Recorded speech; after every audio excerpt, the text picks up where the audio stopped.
El 14 de febrero de 1556, en Inglaterra, mediante un juicio, el arzobispo de Canterbury, Thomas Cranmer, es declarado hereje. Thomas Cranmer nació el 2 de julio de 1489, fue un sacerdote inglés y arzobispo de Canterbury durante los reinados de Enrique VIII, Eduardo VI y María I. Colaboró en la anulación del matrimonio de Enrique VIII y Catalina de Aragón, que fue una de las causas del cisma de la Iglesia de Inglaterra con la Santa Sede. Junto a Thomas Cromwell, apoyó el principio de la supremacía real, en la que el monarca era considerado soberano sobre la Iglesia dentro de su reino. Durante su mandato como arzobispo de Canterbury fue responsable de establecer las primeras estructuras doctrinales y litúrgicas de la Iglesia reformada. No hizo cambios radicales en la Iglesia durante el reinado de Enrique VIII, debido a los conflictos de poder entre conservadores y reformistas religiosos. No obstante, tuvo éxito en la publicación del primer oficio religioso autorizado en lengua vernácula, exhortación y letanía. Cuando Eduardo VI llegó al trono, Cranmer pudo promover reformas importantes. Escribió y compiló las dos primeras ediciones del libro de oración común, una liturgia especial para la Iglesia de Inglaterra. Con la ayuda de varios reformadores continentales, a los que dio refugio, cambió la doctrina en áreas como la Eucaristía y el celibato clerical. También el rol de las imágenes en los lugares de culto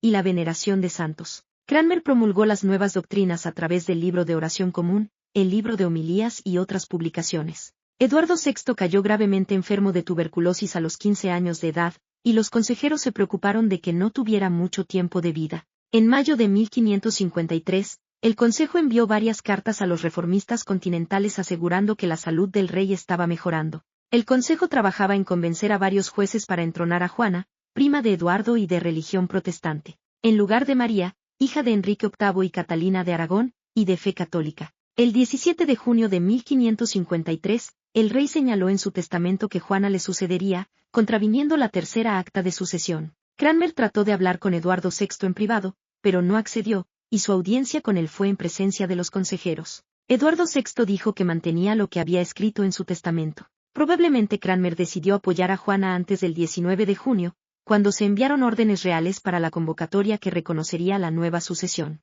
A mediados de julio, hubo revueltas provinciales a favor de María, y el apoyo a Juana en el Consejo disminuyó. Cuando María fue proclamada reina, fueron encarcelados Dudley, Ridley, Cheque y Henry Grey, padre de Juana y duque de Suffolk, pero no se tomaron medidas contra el arzobispo. El 8 de agosto, Cranmer ofició el funeral de Eduardo VI, de acuerdo a los ritos del libro de oración común. Durante estos meses, aconsejó a sus colaboradores a que huyeran del país, pero él mismo decidió quedarse. Los obispos reformados fueron destituidos y reemplazados por clérigos conservadores. Cuando se difundieron rumores de que había autorizado la misa en la Catedral de Canterbury, él lo negó. El 14 de septiembre le ordenaron presentarse ante el Consejo de la Cámara Estrellada. Fue enviado directamente a la Torre de Londres, donde se uniría con otros influyentes ya detenidos. El 13 de noviembre de 1553, Cranmer y otros 4 prisioneros fueron enjuiciados por traición. Varios enemigos de Cranmer testificaron que él había alentado a la herejía y escrito obras heréticas.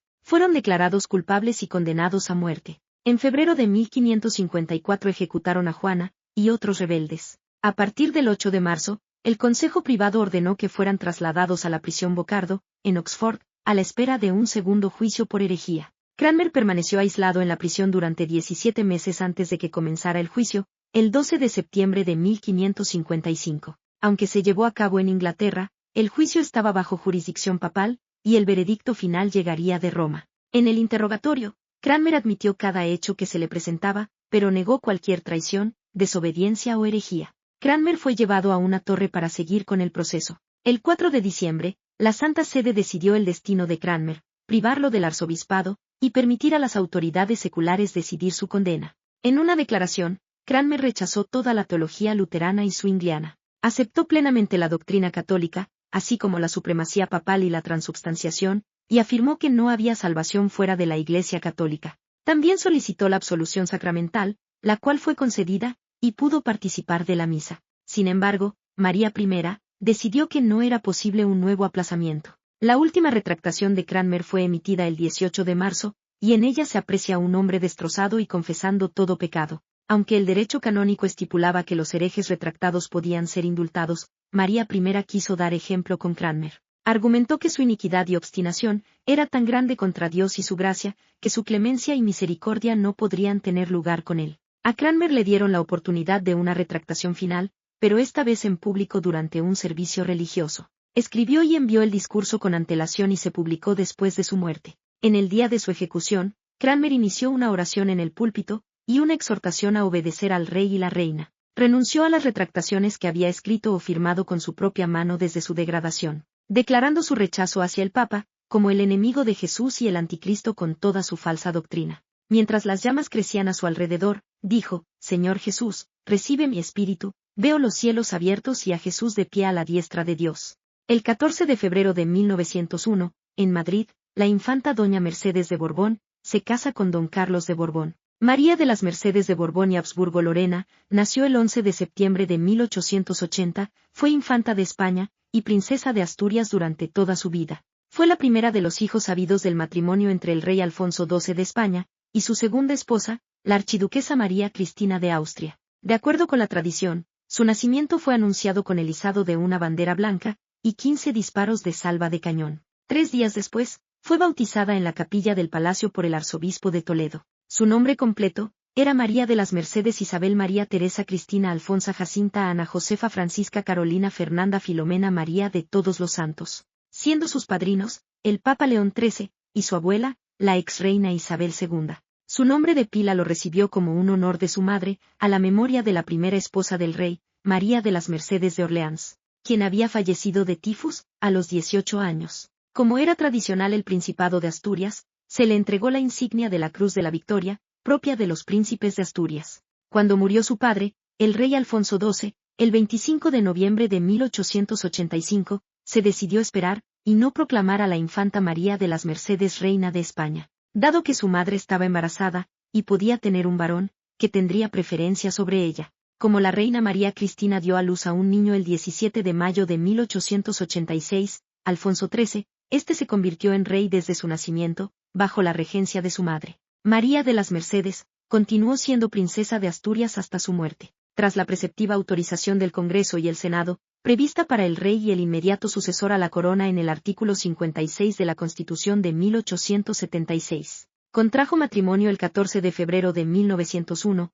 en el Palacio Real de Madrid, con el príncipe Carlos de Borbón. De este matrimonio tuvo 3 hijos que nacieron en el Palacio Real: Alfonso, infante de España, duque de Calabria y conde de Queserte; Fernando, infante de España; y Isabel Alfonsa, infanta de España. La princesa de Asturias falleció de sobreparto en 1904, dando a luz a su única hija. Su segundo hijo, Fernando, fallecería un año más tarde. Su esposo Carlos se volvería a casar, esta vez con Luisa de Orleans, una princesa de Francia. A la princesa de Asturias le sucedió como heredero de la corona su hijo, el infante Alfonso, hasta que se produjo el nacimiento de Alfonso de Borbón y Battenberg, primogénito de Alfonso XIII, en 1907.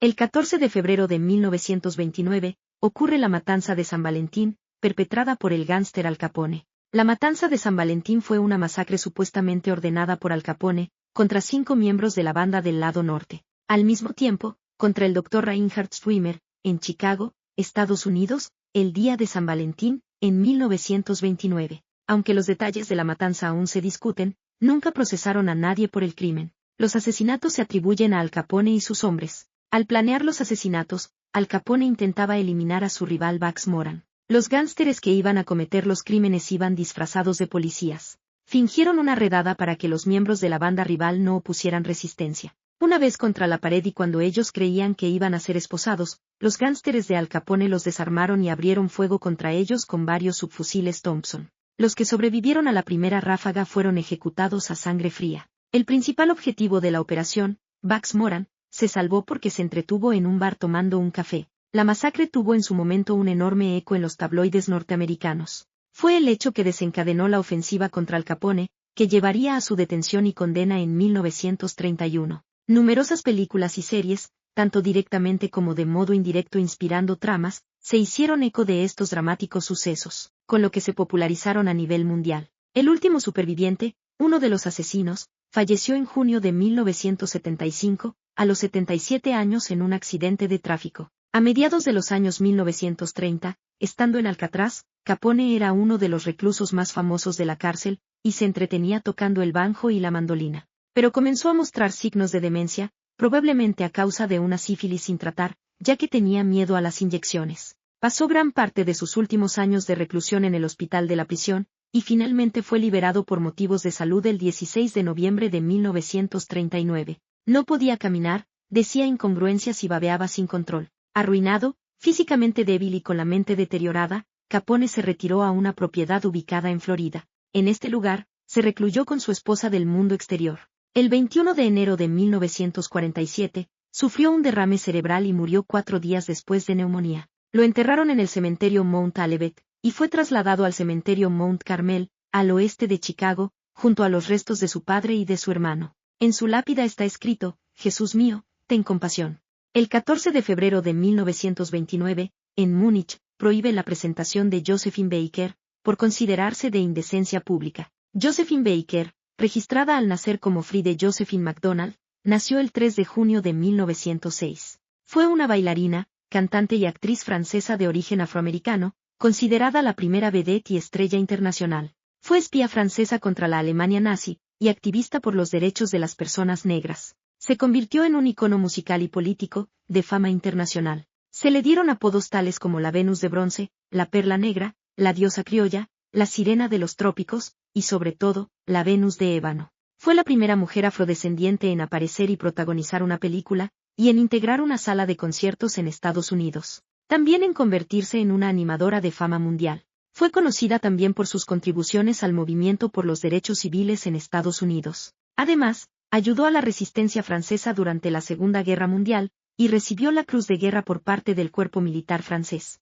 En 2021, se convirtió en la sexta mujer y la primera mujer negra en ser enterrada, simbólicamente, en el Panteón Nacional. Aunque inicialmente Josephine Baker haya sido percibida como una sensación exótica, se forjó una sólida reputación en las altas esferas de la sociedad parisina. Mujer inteligente, Baker fue capaz de utilizar su imagen y manipularla a su antojo, dando forma a su propio público y definiendo su futuro a su manera. Durante la Segunda Guerra Mundial, se unió a la resistencia francesa, y posteriormente, fue subteniente auxiliar en las Fuerzas Aéreas Francesas. También colaboró con la Cruz Roja. Después de la guerra recibió la Medalla de la Resistencia y la Legión de Honor. Regresó a la actividad artística y trabajó en el circuito de cabarets de París durante varios años, para luego viajar a Cuba. Más tarde, regresaría a Estados Unidos, donde apoyó los movimientos de promoción social afroamericanos. Luego hizo una gira mundial de despedida y se retiró del mundo del espectáculo. Adoptó a 12 huérfanos de diversos orígenes, a quienes denominó la tribu del arco iris. Regresó varias veces al escenario por dificultades económicas, y también para apoyar el movimiento estadounidense por los derechos civiles. Dio 4 conciertos en el Carnegie Hall, para conseguir fondos para la causa, y participó en la marcha sobre Washington, en 1963. Por problemas económicos volvió varias veces al escenario, pero también fue ayudada por Grace Kelly, entonces princesa de Mónaco y amiga personal de la artista. Vivió con sus hijos adoptivos, en el castillo de Milans. Cuando murió, en 1975, era una persona muy querida y respetada, y fue la primera mujer de origen estadounidense en recibir honores militares en sus funerales. En junio de 1964, Josephine Baker hizo un llamado para salvar su propiedad en Dordoña, en la que había reunido a todos sus hijos. Conmovida y molesta por la angustia de esta mujer, Brigitte Bardot se involucró inmediatamente en su rescate, y le envió un cheque importante. Mientras que Josephine estaba prácticamente en la ruina, la princesa Grace de Mónaco le ofreció una casa en Rakwebrun para que pasara el resto de su vida, y la invitó a Mónaco, para que asistiera a espectáculos en funciones de la caridad. El 10 de abril de 1975, mientras estaba en su apartamento, Josephine sufrió un derrame cerebral y fue llevada al hospital en coma profundo, donde murió el 12 de abril, a la edad de 68 años. El funeral de Josephine contó con todos los honores militares, y fue enterrada en el cementerio de Mónaco. Baker se convirtió al judaísmo, durante su matrimonio con Jan Lyon en 1937. Esta conversión no perduró, y Baker recibió un funeral católico el 15 de abril de 1975, en la iglesia de la Madeleine en París. El 30 de noviembre de 2021, la República Francesa reconoce su trabajo en la resistencia francesa durante la Segunda Guerra Mundial, y su contribución a favor de los derechos y libertades civiles, e ingresa a Josephine Baker en el Panteón de París junto a grandes figuras de la historia de Francia. De esta forma se convierte en la primera mujer afrodescendiente en entrar en el Panteón de París. El 14 de febrero de 2003, el mundo perdió al primer animal clonado de la historia, la oveja Dolly. Fue el primer mamífero clonado, a partir de una célula adulta. Sus creadores fueron los científicos Ian Wilmut y Kate Campbell, del Instituto Raslin de Edimburgo, en Escocia. Su nacimiento no fue anunciado sino hasta 7 meses después, el 22 de febrero de 1997. Los restos disecados de la oveja Dolly están expuestos en el Museo Nacional de Escocia. Dolly fue un resultado de una combinación nuclear desde una célula donante diferenciada a un ovocito secundario no fecundado y anucleado. La célula de la que venía Dolly era una ya diferenciada o especializada, procedente de un tejido concreto, la glándula mamaria, de un animal adulto. Hasta ese momento se creía que solo se podían obtener clones de una célula embrionaria, es decir, no especializada. 5 meses después nacía Dolly, que fue el único cordero resultante de 277 fusiones de óvulos anucleados con núcleos de células mamarias. Dolly vivió siempre en el Instituto Raslin. Allí fue cruzada con un macho Wells Mountain, para producir 6 crías en total. De su primer parto nace Bonnie, en abril de 1998. Al año siguiente, Dolly produce mellizos, Sally y Rosie, y en el siguiente parto trillizos, Lucy, Darcy y Cotton. En el otoño de 2001, a los 5 años, Dolly desarrolla artritis y comienza a caminar con dolores, siendo tratada exitosamente con pastillas antiinflamatorias. El 14 de febrero de 2003, Dolly fue sacrificada debido a una enfermedad progresiva pulmonar.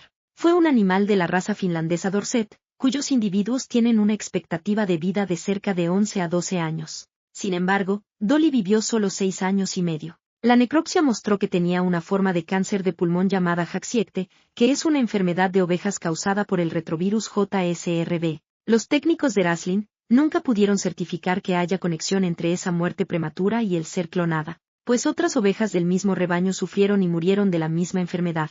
Tales enfermedades pulmonares son un particular peligro en las estabulaciones internas, como fue la de Dolly por razones de seguridad. No obstante, algunos han especulado que era ciega, por sus pezuñas torcidas. Había un factor agravante en el deceso de Dolly, ya que al nacer, tenía una edad genética de 6 años, la misma edad de la oveja de la cual fue clonada. Una base para esta idea fue el hallazgo de sus telómeros cortos, que son generalmente el resultado del proceso de envejecimiento. Sin embargo, el Raslin Institute ha establecido que los controles intensivos de su salud no revelaron anormalidad alguna en Dolly que pudieran hacer pensar en un envejecimiento prematuro. Los restos disecados de la oveja Dolly están expuestos en el Museo Nacional de Escocia.